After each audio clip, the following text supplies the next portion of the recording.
눕기는 불과 4장밖에 되지 않은 짧은 책이지만은 그 속에는 강렬한 복음의 메시지가 담겨 있습니다. 그래서 눕기서를 구약의 복음서라고 부릅니다. 이 눕기서는 평범한 한 가정의 이야기로 시작합니다.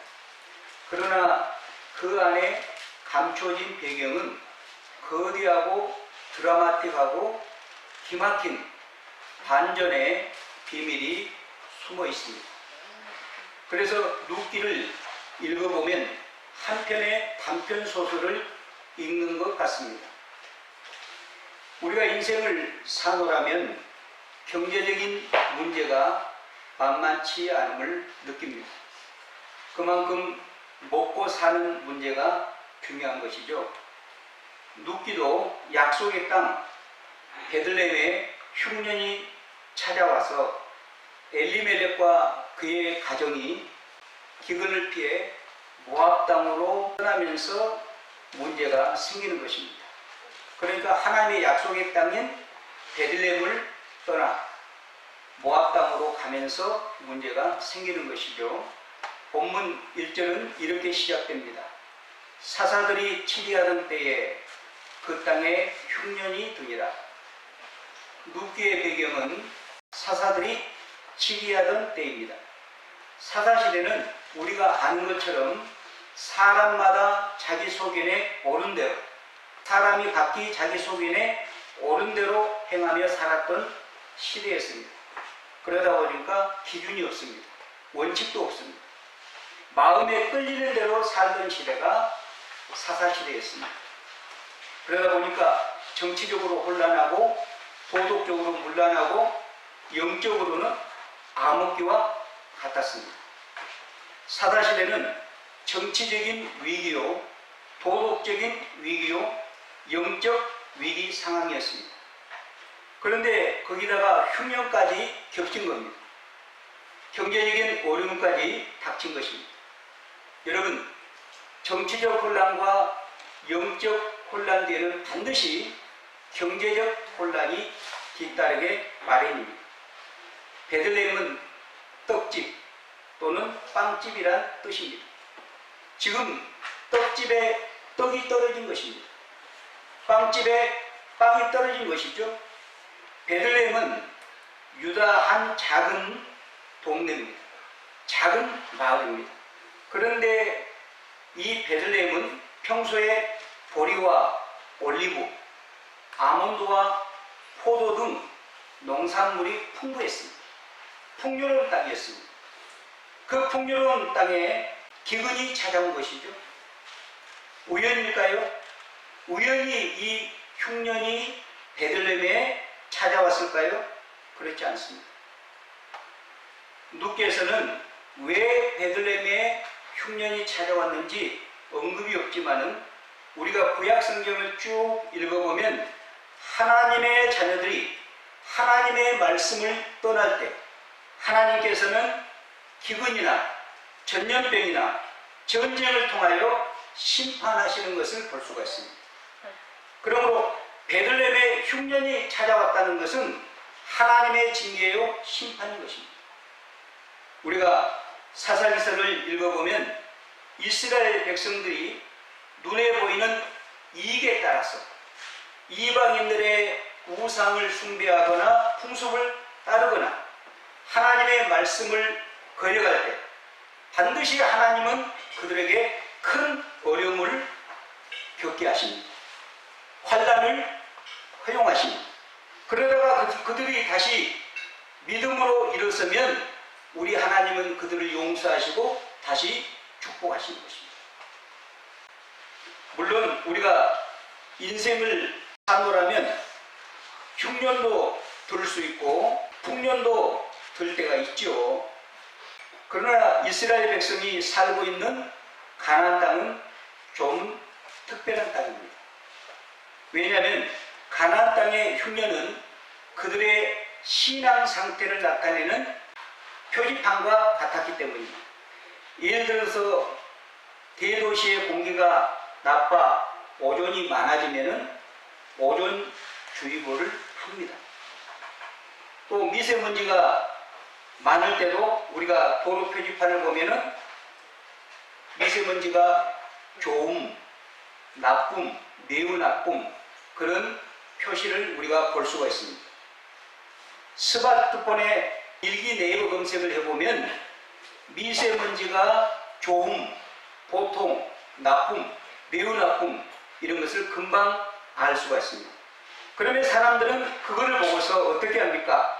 오염 상태가 심하거나 미세먼지가 많구나 하고 호흡기 질환자나 노약자들은 가급적이면 외출을 삼가하죠. 부득이 외출을 할 때는 반드시 마스크를 착용합니다. 마찬가지로 이스라엘 백성이 하나님께 기도하지 않고 거룩한 생활을 하지 않으면 가장 먼저 타격을 받는 것이 경제적인 문제였습니다. 갑자기 기근이 들어서 농사의 소출이 엄청나게 줄어들거나 아니면 메뚜기의 갑작스러운 습격을 받거나 깐부기와 같은 병충해가 생기는 것입니다. 아니면 이방인들이 쳐들어와서 가축이나 곡식을 약탈해가는 일들도 있었습니다. 이럴 때 이스라엘 백성들이 어떻게 해야 될까요? 하나님의 백성들이 이럴 때 어떻게 해야 될까요? 만사를 지켜놓고 하나님 앞에 모여서 눈물로 회개하면서 하나님께 그들을 고통에서 건져주시도록 하나님 앞에 회개의 눈물을 흘려야 하는 것입니다. 그럴 때 하나님은 그들의 고통에서 건져주시고 이방 나라가 침입할 때는 우리 하나님께서 강한 팔로 그들 백성들을 보호해 주시고 지켜주셨던 것입니다. 그때 유다 베들레헴에 엘리멜렉과 나온 부부와 두 아들이 살고 있었죠. 엘리멜렉은 베들레헴에 흉년이 들자 아내와 두 아들을 데리고 기근을 피해서 이방 나라 모압으로 이주합니다. 우리가 아는 것처럼 모압 땅에는 크모스 신을 섬기고 있었습니다. 우상을 섬기는 그 땅 모압으로 이주를 한 겁니다. 처음에는 흉년만 피할 목적으로 잠시 거류하려고 이주했겠죠. 오늘 본문에도 거주하려고 갔다고 했으니까. 그런데 여러분, 인생이라고 하는 것이 인간이 마음먹은 대로 다 되면 얼마나 좋겠습니까? 되게 그렇게 잘 되지 않습니다. 우리가 인생을 살아보면서 깨닫지 않습니까? 엘리멜렉 가족도 잠시 거류하려고 갔던 이방 나라에서 정착하여 주저앉아 버리고 맙니다. 그렇게 10년을 산 것입니다. 엘리멜렉은 먹을 것이 전혀 없어서 모압으로 간 것이 아닙니다. 그들은 오히려 먹을 것이 풍족하게 있음에도 불구하고 더 잘 살아보고 베들레헴을 떠난 것입니다. 1장 나오미의 고백을 들어보면 금방 알 수가 있습니다. 내가 풍족하게 나갔더니 여호와께서 내게 비어 돌아오게 하셨느니라.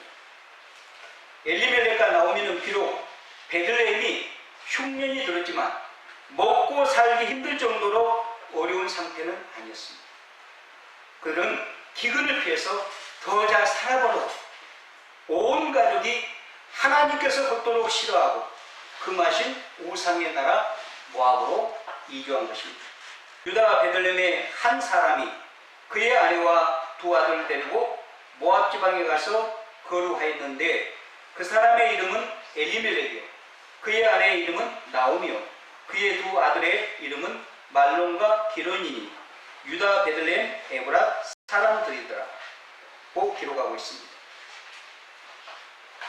엘리멜렉이 볼 때 베들레헴이 아무리 약속의 땅이지만 극심한 흉년이 찾아든 베들레헴에는 비전이 보이지 않는 것입니다. 그래서 그는 약속의 땅 베들레헴을 떠나 새로운 꿈을 찾아 이방 나라 모압으로 이주한 것입니다. 만약 그가 아무리 흉년이 와서 삶이 힘들어도 베들레헴이 하나님의 약속의 땅으로 얼마나 중요한 곳인지 알았더라면, 깨달았더라면 그는 끝까지 그곳에서 견디고 버텼을 것입니다. 약속의 땅은 하나님의 죄 용서가 있는 곳입니다. 누구든지 변하여 새 사람이 될 수 있는 곳입니다. 거기에는 기도의 응답이 있습니다. 이곳은 믿음으로 일어서기만 하면 무궁무진한 복을 받을 수 있는 축복의 자리가 약속의 땅입니다. 그래서 엘리멜렉이 진정으로 신앙이 있는 사람이었다면 이런 흉년이 들었다고 해서 쉽게 베들레헴을 포기하고 우상의 나라 모압으로 떠나면 안 되었던 것입니다. 엘리멜렉은 하나님은 나의 왕이시다 라고 하는 이름의 뜻을 가지고 있습니다. 얼마나 좋은 이름입니까? 이름 하나만 가지고 보면 엘리멜렉은 참으로 훌륭한 신앙인 같이 보입니다. 그러나 그는 이름값을 못했습니다. 이런 흉년이 들 때에 그가 진정으로 믿음을 가지고 있었다면 적어도 자기 혼자서라도 하나님 앞에 엎드려 기도하는 시간을 갖고 하나님의 인도하심을 받아서 결정이 있어야 맞습니다. 기도라고 한 것은 한 사람이 하나님의 약속을 깨달은 한 사람부터 기도하기 시작하면 언젠가는 그 기도의 불길이 여러 사람에게 퍼지게 되어 있습니다. 그러나 그는 하나님께 기도하지 않고 순전히 인간적인 생각과 판단과 계산으로 결정하고 이방 나라 모압으로 온 식구를 데리고 간 것이죠. 그 사람이 믿음의 사람일지라도 우리가 어떤 사람을 판단할 때 그 사람의 말만 들어보고 판단하면 안 됩니다. 그 사람이 기도의 사람인가, 그리고 삶 속에서 하나님의 말씀대로 살아가는지를 보고 판단해야 하는 것이죠. 말은 하나님을 믿는다고 하면서도 세상의 이해관계 때문에 너무도 쉽게 세상과 타협하고 교회를 떠나버린 사람들이 적지 않습니다. 그러나 그 사람은 교회가 얼마나 복된 것이고 교회가 얼마나 우리 영혼에 힘을 주는 것인지를 모르기 때문에 그렇게 하는 것입니다. 교회는 하늘문이 열리는 곳이고 성령의 생수가 흐르는 곳입니다. 생명의 떡이신 예수 그리스도가 함께하는 곳이 바로 교회입니다. 그래서 우리 예수님은 요한복음 6장에서 이렇게 말씀하시죠. 예수께서 이르시되 나는 생명의 떡이니 내게로 오는 자는 결코 줄이지 아니할 터요 나를 믿는 자는 영원히 목마르지 아니하리라. 이처럼 우리가 하늘문이 열리고 성령의 생수가 계속 흐르고 생명의 떡이신 예수 그리스도로 인하여 영적 배부름이 있는 것이 바로 교회인 것입니다. 이 세상에서 결코 맛볼 수 없고 채울 수 없는 축복이 임한 것이 바로 하나님의 영이 임하는 교회의 공동체인 것이죠. 주 안에 사랑하는 여러분, 우리가 섬기는 일성교회가 바로 이런 교회가 되기를 바랍니다. 이런 복이 우리 교회를 통하여 우리의 신령과 우리의 삶 속에 흘러 넘치기를 주의 이름으로 축원합니다. 하나님께서는 엘리멜렉이 하나님의 약속을 외면하고 혼자서 잘 살려고 약속의 땅을 버리고 모압 땅으로 경솔하게 떠난 것을 기뻐하지 않으셨습니다. 그래서 하나님께서 엘리멜렉을 치시는 바람에 10년 안에 엘리멜렉과 두 아들이 모두 죽고 맙니다. 여러분, 화불 단행이라는 말이 있습니다. 화불 단행. 무슨 말입니까? 불행이나 나쁜 일은 몰려온다는 뜻입니다. 나오미 가정이 꼭 이와 같았습니다. 남편과 두 아들이 죽어버리고 살아남아있는 사람은 나오미와 두 며느리, 이렇게 가부 셋뿐이었습니다. 더군다나 며느리들에게는 자식이 한 명도 없었고 또 가지고 있는 재산이나 돈도 없었습니다. 사람이 망해도 어떻게 이렇게 철저하게 망할 수 있을까요? 3절과 5절에 보시면 나오미의 남편 엘리멜렉이 죽고 나오미와 그의 두 아들이 남았으며 그들은 모압 여자 중에서 그들의 아내를 맞이했는데 하나의 이름은 오르바요 하나의 이름은 누시더라. 그들이 거기에 거주한 지 10년쯤에 말론과 기론 두 사람이 다 죽고 그 여인은 두 아들과 남편의 뒤에 남았더라고 합니다. 하나님의 자녀가 어리석은 것 중에 하나가 뭔지 아십니까? 자기들이 하나님을 잊으면 우리 하나님도 자기들을 잊을 것이라고 생각하는 것입니다. 그리고 자기가 신앙을 포기하면 하나님도 자신을 포기할 것이라고 생각하는 것이죠. 그러나 하나님은 자기 자녀들을 절대로 잊지 않으시고 포기하지 않으십니다.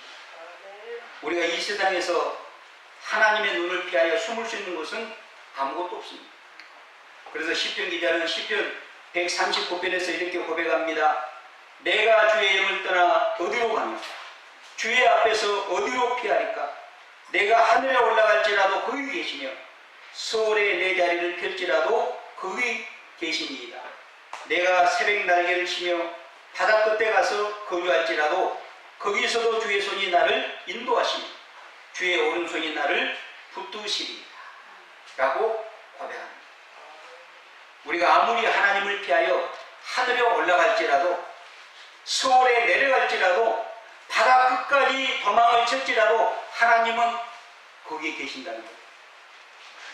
하나님은 하나님의 자녀들이 어디에 가서 숨어 있더라도 다 찾아내십니다. 하나님께서 엘리멜렉 가족이 기근으로 현실이 힘들고 어렵다고 약속의 땅을 떠나자 그들을 어떻게 하십니까? 치기 시작합니다. 하나님의 백성이 믿음의 자리를 벗어나자 그들을 심판하신 것이죠. 그래서 가장 엘리멜렉이 제일 먼저 죽습니다. 그리고 몇 년 뒤에 두 아들 역시 죽습니다. 사실 10년이라는 시간도 하나님께서 무척이나 참으시고 기다려주신 거예요. 하나님께서 그들이 하나님의 백성으로서 약속의 땅을 떠나 우상숭배의 나라로 이주할 때 마음만 먹으면 우리 하나님은 당장 죽게 할 수도 있었지만 10년에 걸쳐서 하나님의 진노를 그렇게 나타내신 겁니다.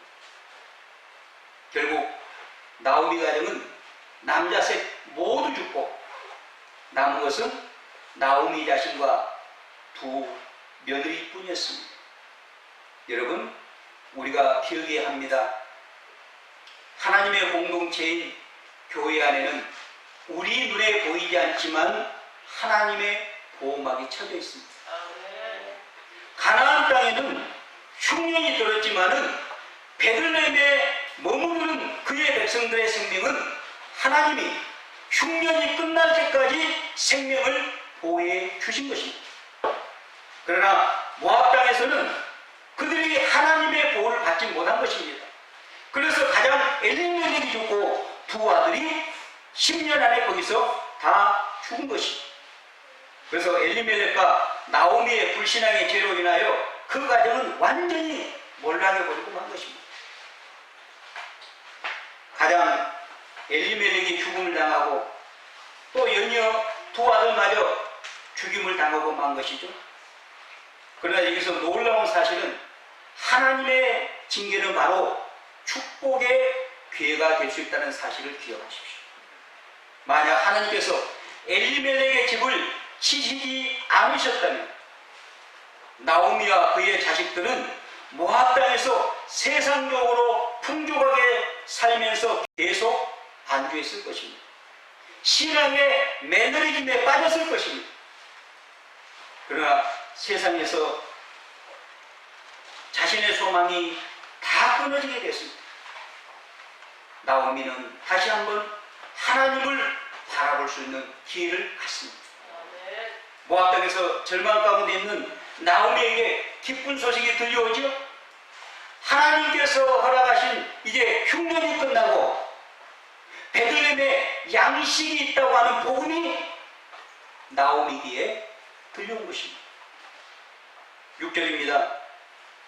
그 여인이 모압 지방에서 여호와께서 자기 백성을 돌보시사 그들에게 양식을 주셨다함을 듣고 이에 두 며느리와 함께 일어나 모압 지방에서 돌아오려 하여. 누구나 인생을 사느라면 한두 번의 고통, 한두 번의 실패를 겪고 살기 마련입니다. 인생이 한두 번의 고통이나 실패로 끝나면 얼마나 좋겠습니까? 그러나 삶은 누구도 예측할 수 없습니다. 우리는 한치 앞을 내다볼 수 없습니다. 예기치 못한 일들이 우리 인생 속에 밀고 막 들어옵니다. 희망이 절망으로 멋진 계획과 꿈이 좌절로 찾아왔을 때 하나님은 마치 계시지 않는 분처럼 느껴집니다. 여러분 그런 걸 경험해 보셨습니까? 하나님이 아무리 부르짖어도 응답이 없는, 계시지 않는 어떤 철학자가 말한 것처럼 죽은 하나님으로 느껴질 때도 있다는 것입니다. 룻기 1장 1절 5절까지는 하나님이 보이지 않았습니다. 짙은 어둠과 절망뿐이었습니다. 이런 현실을 만나면 대부분의 사람들은 이런 현실에 회복될 수 있습니다. 하나님을 믿노라고 고백하면서 이런 고통과 불행이 기쁨으로 바뀔 수 있을까? 이런 회의를 갖기 마련입니다. 그게 연약한 인생입니다.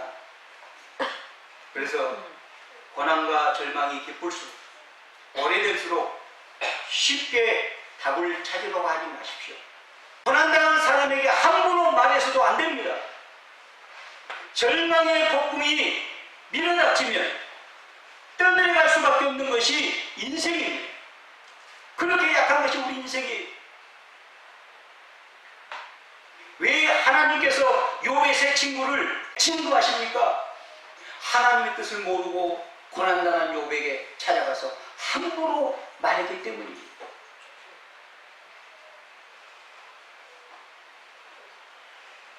어둠과 절망, 비극을 이겨낼 기막힌 날이 하나님의 말씀에 있음을 믿을 수 있기를 바랍니다. 인생은 우리의 길이와 소원과 계획대로 흘러가지 않습니다. 그래서 고통스러울 때가 참 많죠. 우리가 하나님을 믿노라면서도 인생을 사노라면 힘들고 어려울 때가 참으로 많습니다. 나는 늘 기쁘다, 나는 늘 행복하다. 그 사람은 IQ가 좀 부족한 사람이죠. 인생은 그런 것이 아닙니다. 그럼에도 우리가 한 가지 확실하게 붙들어야 할 것이 있습니다. 그런 중에도 우리 하나님은 잠잠히 일하고 계신다는 것입니다. 역사하고 계신다는 사실입니다. 인간적인 기대가 모두 사라질 때 우리 하나님은 일하고 계십니다. 우리 눈에 캄캄한 어둠밖에 보이지 않지만 그래서 하나님이 어디 계시냐고 묻고 또 묻게 되지만 바로 거기에 우리 하나님은 조용히 일하고 계심을 믿을 수 있기를 바랍니다. 숨이 턱턱 막히고 곧 죽을 것 같은 삶의 여정 속에서도 하나님은 살아계시고 하나님은 나를 위한 일을 하고 계신다는 사실을 믿는 것이 참된 신앙입니다. 하나님의 백성의 놀라운 정은요, 아무리 어렵고 비참한 상황에 있다 하더라도 하나님께서 한번 불쌍히 여기시기만 하면 다시 재기할 수 있다는 희망이 있다는 것입니다. 오늘 본문에 돌보시다라는 말은 하나님께서 그들을 기억하셨다는 뜻입니다. 하나님께서 나오미와 그 두 며느리의 형편과 처지를 기억하셨다는 뜻입니다. 다시 말해서 하나님께서는 이 정도의 고생이면 이 백성들이 정신을 차릴 때가 되었구나 생각했어요.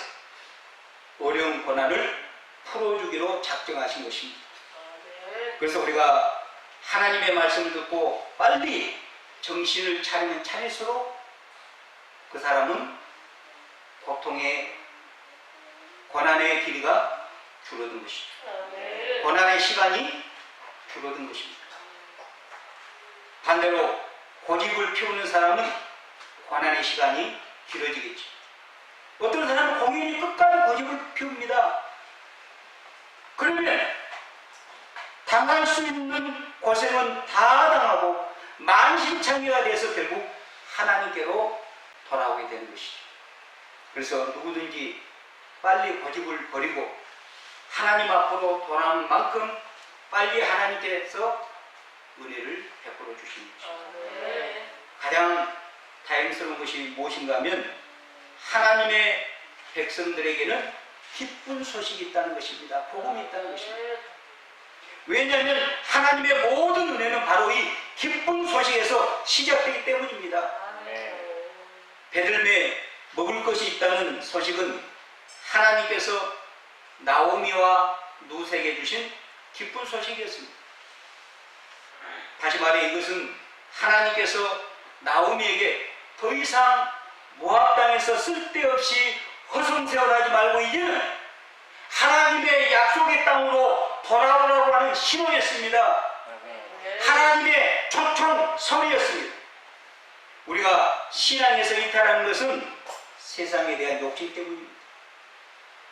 그러나 세상에서 쫄딱 망하고 인생 밑바닥까지 내려가게 되었을 때 하나님께서는 하나님의 자녀를 부르는 소리가 우리 심령 속에 들리는 것입니다.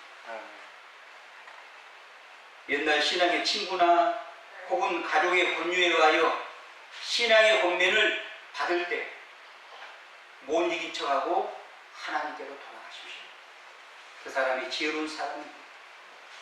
그러면 그동안 밀렸던 하나님의 은혜와 축복까지 덤으로 받습니다. 나오미는 기근을 피해 하나님을 모르는 이방 나라에 가서 잘 살아보려고 했다가 모든 것을 잃었습니다. 그러나 그녀에게는 희망의 소식, 기쁜 소식이 들려왔습니다. 하나님께서 드디어 자기 백성들을 돌아보시고 그들에게 양식을 주셨다는 것입니다. 흉년이 끝났다는 것입니다. 그녀가 흉년 때문에 떠나온 고향에 풍년의 소식이 들려온 것입니다. 그러자 그녀는 모든 것을 내려놓고 체면이고 모든 것을 내려놓고 고향으로 돌아가라고 결단합니다. 제가 시골에 살아봐서 잘 압니다. 시골에 같이 살다가 서울에 올라가서 성공해서 한번 오면은 금이 환영하면은 사람들이 다 인정해 줍니다. 그런데 전답을 갈아가지고 잘 살아보려고 서울에 갔다가 도시에 갔다가 쫄딱 망해서 오면은 가난네들이 흉노입니다. 흉노입니다. 그래서 망해서 자기 고향에 돌아가려면 굉장한 용기가 필요합니다. 보통 용기가 못 돌아갑니다. 그런데 나오미는 모든 것을 내려놓습니다. 우리 주님만 바라보고 다시 주님의 품으로 돌아가기로 결단을 한 것입니다. 7절이 나오미의 결심을 말해줍니다.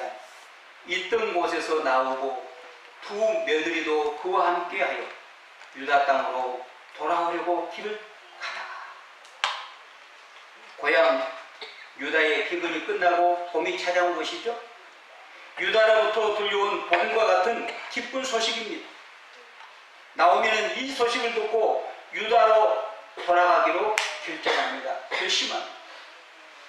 유다의 회복은 하나님이 나오미를 부르시는 소리요 나오미를 향한 하나님의 초청이었습니다.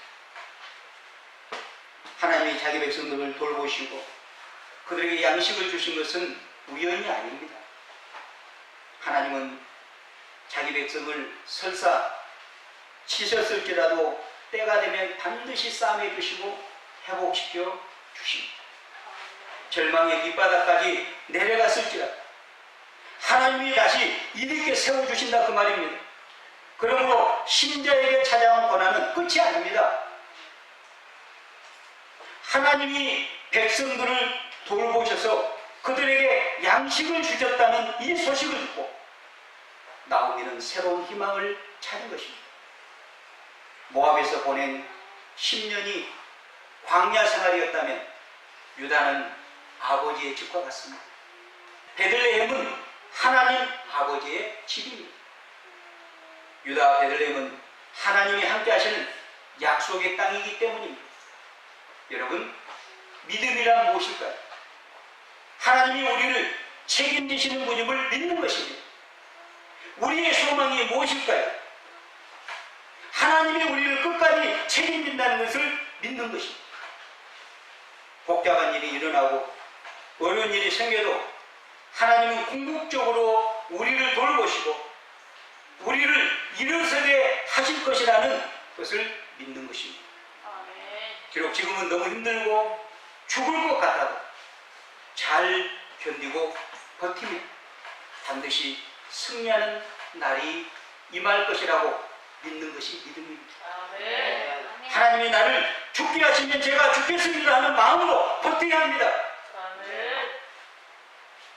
하나님이 역사할 줄 믿고 순종해야 합니다. 주 안에 사랑하는 여러분, 현실이 조금만 힘들고 어려워도 다른 길을 찾아 나서십니까? 엘리멜렉과 나오미처럼 인생의 흉년을 만나면 기근을 피해 편안한 삶을 찾아보겠다고 인간적인 계산을 하며 용을 쓰고 있지는 않습니까? 고난이 온다고 무조건 피하지 마십시오. 하나님이 허락하신 고난이면 우리가 수용해야 됩니다. 받아들여야 됩니다. 하나님의 백성들에게 고난으로 절대로 끝나지 않습니다. 이 고난을 견디고 나면 하나님의 축복의 때가 반드시 남아있습니다. 하나님은 자기 백성을 친히 통치하십니다. 다스리십니다. 그러므로 문제가 생기면 하나님이 어떻게 해야 됩니까? 승부를 봐야 됩니다. 하나님 앞에 무릎을 꿇고 하나님 앞에 엎드려 기도하여 승부를 봐야 되는 것입니다. 하나님, 제가 어떻게 할까요? 하나님 답을 주세요. 제가 갈까요 말까요? 하나님 이것을 할까요 말까요? 어떤 것이 하나님의 뜻입니까? 하고 다윗처럼 하나님께 묻고 또 물어야 됩니다. 기도보다 앞서지 마십시오. 하나님께 또 묻고 물어야 됩니다. 그리고 하나님께서 가라 하실 때 가야 하는 것입니다. 하나님께서 가지 말고 여기 머무르라 하면 내가 아무리 가고 싶어도 더 이상 전진하지 말고 그곳에서 기다리라는 것입니다. 여기서 죽으라 하시면 죽어야 하는 것입니다. 이처럼 하나님의 확실한 응답이 떨어질 때 움직여야 우리의 삶이 하나님의 인도하신 대로 이끌림을 받을 수가 있는 것입니다. 여러분, 조금 더딜지라도 그게 지름길이고 안전한 길임을 믿을 수 있기 바랍니다. 주 안에 사랑하는 여러분, 결국 신자가 돌아갈 곳은 어디입니까? 신자는 하나님께 은혜가 있는 곳, 하나님이 부르시고 초청하는 그곳으로 하나님의 약속이 있는 자리로 돌아가야 할 줄로 믿습니다. 세상이 아무리 하려고 아무리 우리를 유혹한다 할지라도 하나님의 백성은 은혜가 있는 곳으로 돌아가야 됩니다. 하나님이 약속한 땅으로 돌아가야 됩니다. 그때 회복의 역사가 일어나는 것입니다. 붕의 역사가 일어나는 것입니다. 그러려면 먼저 내가 어디에 있는지 내 영적 현주소를 확인해야 됩니다. 나의 영적 현주소를 바로 파악해야 합니다. 과연 하나님이 있으라고 하는 곳에 내가 있는가? 하나님이 있으라고 하는 곳에 내가 지금 머물러 있는가? 아니면 내가 내 인간의 신발을 신고 마음대로 방황하며 돌아가고 있지는 않는가? 내 영적 현주소를 파악해야 된다 그 말입니다. 내 생각과 내 계획과 내 의지대로 살려고 했던 것이 있다면 하나님 앞에 회개해야 됩니다. 그리고 하나님이 부르시는 자리로 돌아가야 합니다. 그래야 기적과 하나님의 놀라운 역사를 체험하게 될 것입니다. 나오미가 인간적인 생각과 결정으로 잘못했지만 그녀는 하나님의 부르심에 순종한 베들레헴으로, 약속의 땅인 베들레헴으로 돌아갑니다. 나오미의 귀향은 하나님의 큰 계획 안에 있었습니다. 하나님은 나오미를 우상의 나라에서 이끌어내신 겁니다. 우상의 나라에서 이끌어내신 겁니다. 오늘 우리의 삶을 향한 하나님의 기가 막힌